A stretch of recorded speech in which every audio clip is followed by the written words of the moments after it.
So I've been getting a lot of questions about how I powered my bead roller. This is a Harbor Freight bead roller.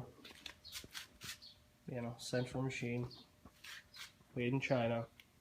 You know, typical, I don't want to say crappy, but these things aren't the best, you know, made tools per se. But so basically what I did,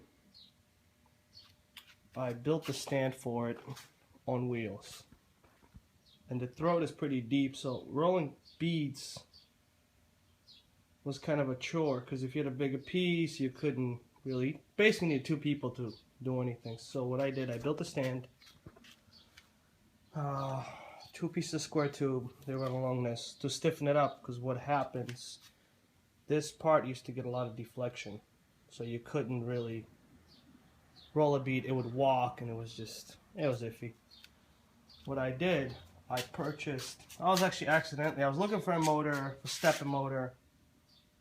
So what I did, I bought a very inexpensive, let's throw the price on it.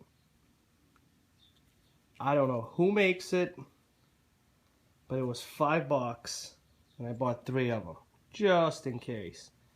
It's a 110 volt, some sort of a stepper motor. They call them stepper due to the fact that there's actually gear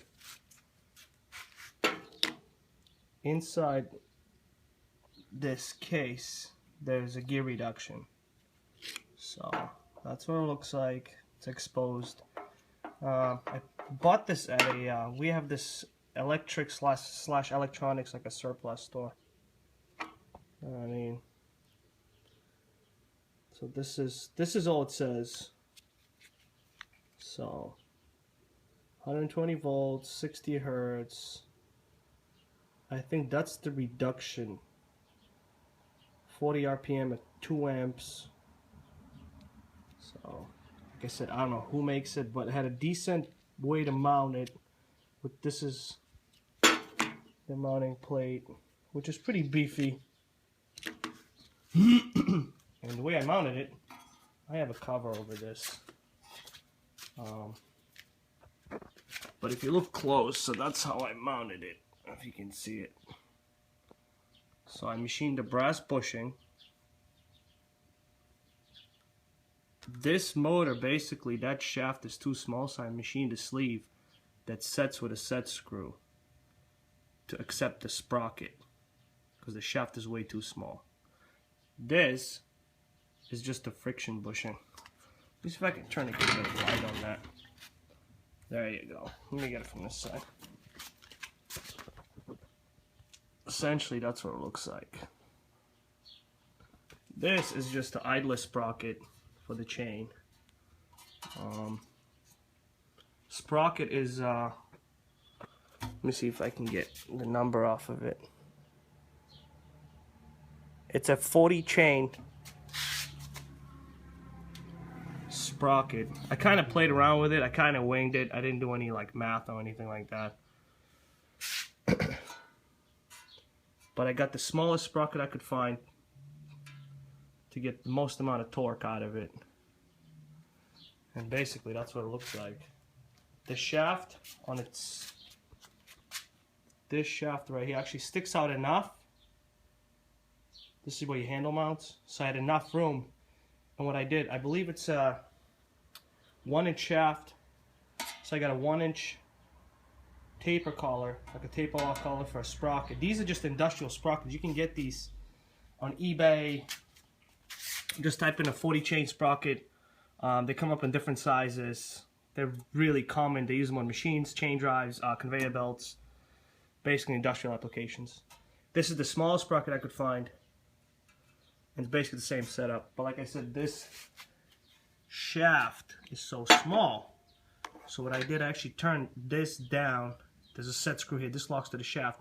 And I used this piece to slide the sprocket over it and lock it to that sleeve. Would turn into a sleeve, actually. But, and since it's a AC motor, you can't really use a potentiometer. So what I did I don't have a speed control on this. I use the sewing machine pedal. So I just kind of slap this on. This is how it comes. It's just some old Singer electric. I don't know. They have like a, you can hook up a light to it, so it's actually mounted to the sewing machine. I picked this. This was just a cheap machine, sewing machine. I just ran it down, and I used the pedal. So let me show you how. So basically, that's the maximum speed you get out of it.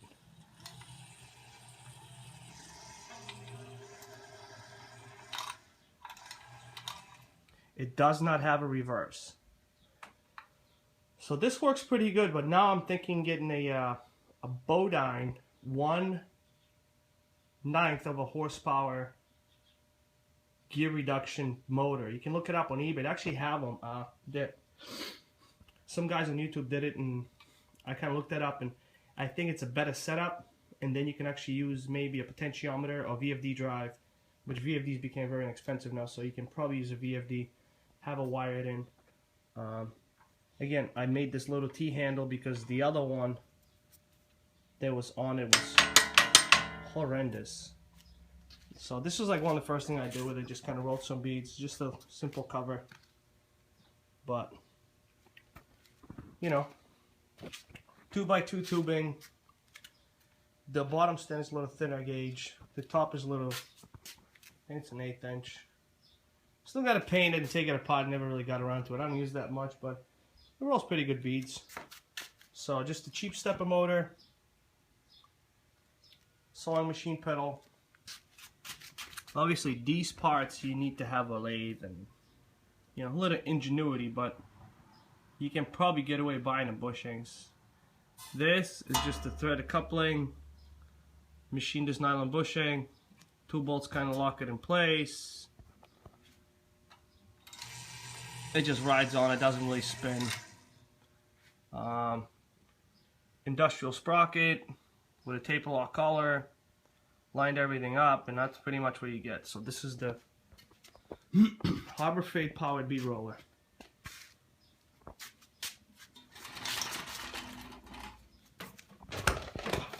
I almost fell. But so this is it. Rolls pretty good beads. All right, thanks, bye.